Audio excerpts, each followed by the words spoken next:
Sirup obat batuk menyebabkan wabah kecanduan di seluruh Nigeria, Zimbabwe, Pakistan, dan Gambia.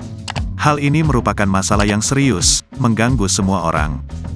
Mereka yang kecanduan beresiko mengalami kegagalan organ dan bahkan menjadi gila, berteriak dan mengalami gejala menyendiri.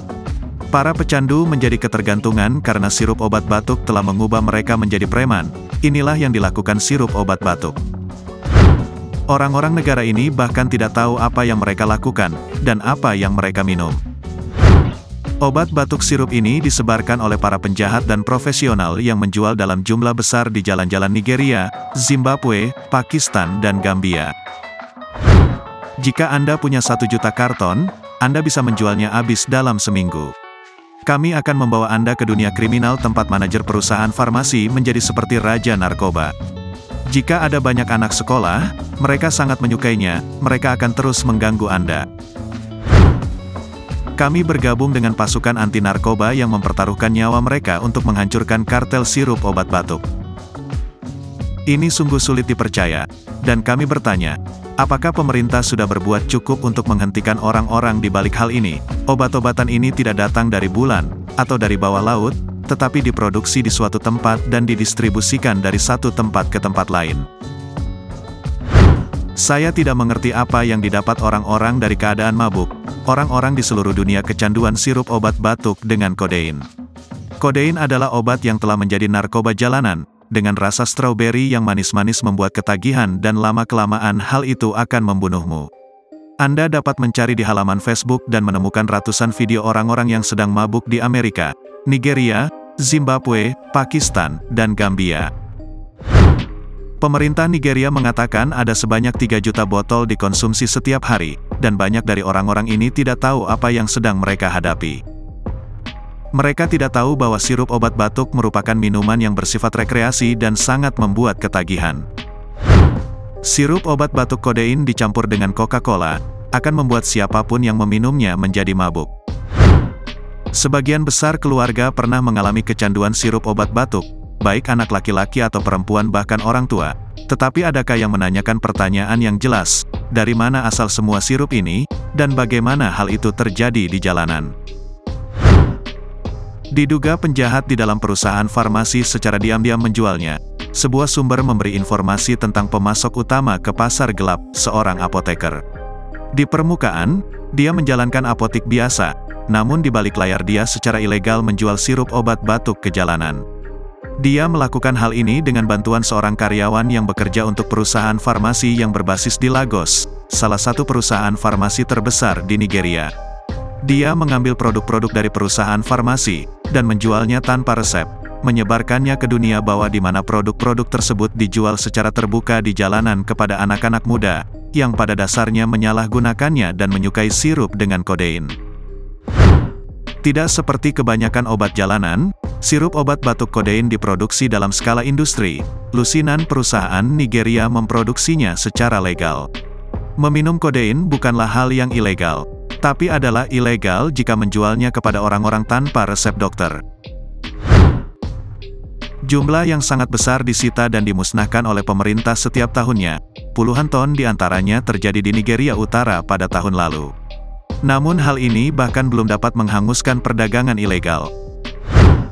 Di Lagos, dampak sirup sangat luar biasa.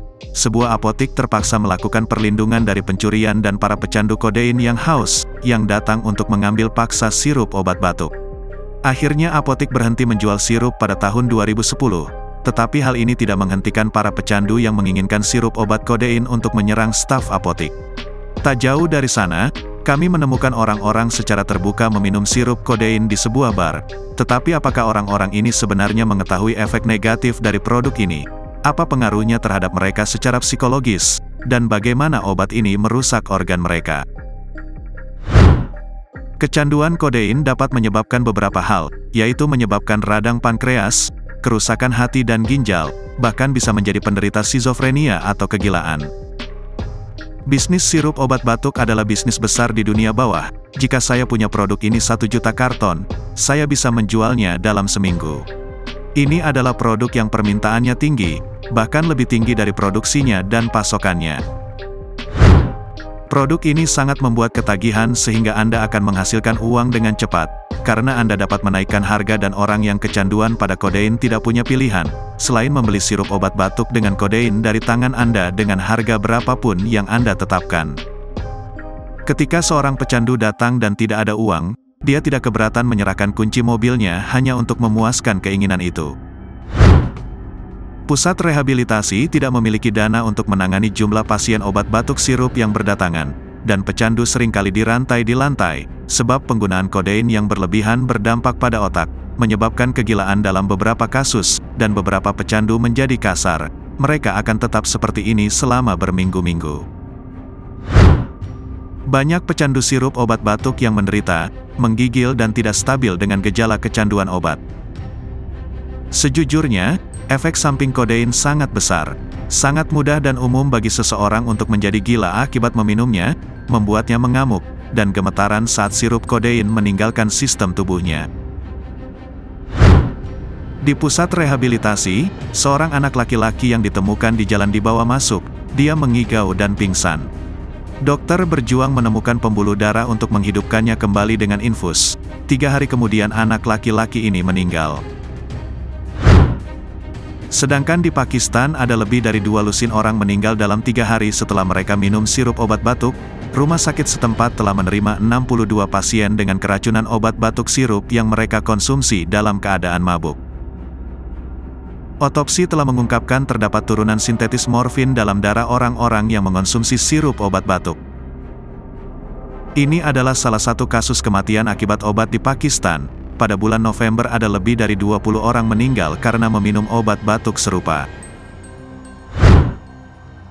Presiden Nigeria, Muhammadu Buhari, secara terbuka menyatakan keprihatinannya atas epidemi sirup obat batuk di negaranya. Sebuah komite khusus pemerintah dibentuk pada Oktober lalu untuk menangani masalah ini. Ini adalah masalah yang serius di Zimbabwe, Pakistan, Gambia dan Nigeria yang mengganggu semua orang dan berpindah dari satu rumah ke rumah lainnya. Semuanya di sini rusak, dan mereka akan kehilangan satu generasi jika pemerintah tidak mengambil tindakan tegas. Hal semacam ini menghancurkan hidup mereka, dan satu-satunya cara untuk menghentikannya adalah dengan berhenti menjual barang ini.